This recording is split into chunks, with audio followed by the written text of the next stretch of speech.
ನಮ್ಮ ಭಾರತದ ಸಂವಿಧಾನವನ್ನು ವಕೀಲರ ಸ್ವರ್ಗ, ಆನೆ ಗಾತ್ರದ ಸಂವಿಧಾನ ಎಂದು ಕರೆಯುತ್ತಾರೆ. ಕೆಲವರು ಸಂವಿಧಾನದ ಮುಖಪುಟ ಅಂತಲೂ ಹೇಳುತ್ತಾರೆ.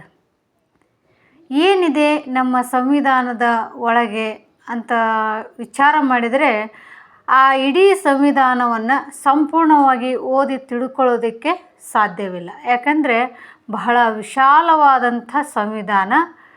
ಈ ಸಂವಿಧಾನ ಒಂದು ರೀತಿಯಲ್ಲಿ ನಮ್ಮ ದೇಶದ ರಾಜಕೀಯದ ಭಗವದ್ಗೀತೆ ಅಂತಲೇ ಹೇಳ್ಬೋದು.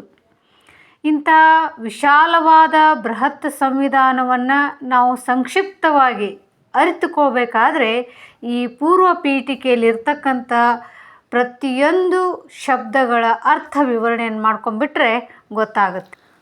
ಭಾರತದ ಜನತೆಯಾದ ನಾವು ಭಾರತವನ್ನು ಸಾರ್ವಭೌಮ, ಸಮಾಜವಾದಿ, ಧರ್ಮನಿರಪೇಕ್ಷ, ಪ್ರಜಾಸತ್ತಾತ್ಮಕ ಗಣರಾಜ್ಯವನ್ನಾಗಿ ರೂಪಿಸುವುದಕ್ಕಾಗಿ ಭಾರತದ ಎಲ್ಲ ಪ್ರಜೆಗಳಿಗೆ ಸಾಮಾಜಿಕ, ಆರ್ಥಿಕ ಮತ್ತು ರಾಜಕೀಯ ನ್ಯಾಯವನ್ನು, ವಿಚಾರ, ಅಭಿವ್ಯಕ್ತಿ, ನಂಬಿಕೆ, ಧರ್ಮ ಮತ್ತು ಉಪಾಸನೆಯ ಸ್ವಾತಂತ್ರ್ಯವನ್ನು, ಸ್ಥಾನಮಾನ ಮತ್ತು ಅವಕಾಶಗಳ ಸಮಾನತೆಯನ್ನು ದೊರೆಯುವಂತೆ ಮಾಡುವುದಕ್ಕಾಗಿ ವ್ಯಕ್ತಿ ಗೌರವ, ದೇಶದ ಏಕತೆ ಮತ್ತು ಸಮಗ್ರತೆಗಾಗಿ ಎಲ್ಲದರಲ್ಲಿ ಭ್ರಾತೃತ್ವ ಭಾವನೆಯನ್ನು ಮೂಡಿಸುವುದಕ್ಕೆ ದೃಢ ಸಂಕಲ್ಪ ಮಾಡಿ ನಮ್ಮ ಸಂವಿಧಾನ ಸಭೆಯಲ್ಲಿ 1949ನೇ ಇಸ್ವಿಯ ನವೆಂಬರ್ ತಿಂಗಳ 26ನೇ ದಿನದಂದು ಈ ಸಂವಿಧಾನವನ್ನು ನಮಗೆ ನಾವೇ ಅರ್ಪಿಸಿಕೊಂಡು ಅಂಗೀಕರಿಸಿ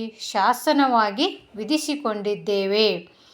ಈ ರೀತಿಯಾಗಿ ಒಂದು ಪ್ರಮಾಣ ವಚನವನ್ನು ಸಂವಿಧಾನ ರಚನಾಕಾರರು ಮಾಡ್ತಾರೆ. ಇದರಲ್ಲಿರ್ತಕ್ಕಂಥ ಪ್ರತಿಯೊಂದು ಶಬ್ದಗಳು ಇಡೀ ಸಂವಿಧಾನದ ಒಂದು ಸಾರಾಂಶವನ್ನೇ ತಿಳಿಸಿಕೊಡುತ್ತದೆ ಅಂತ ಹೇಳ್ಬೋದು.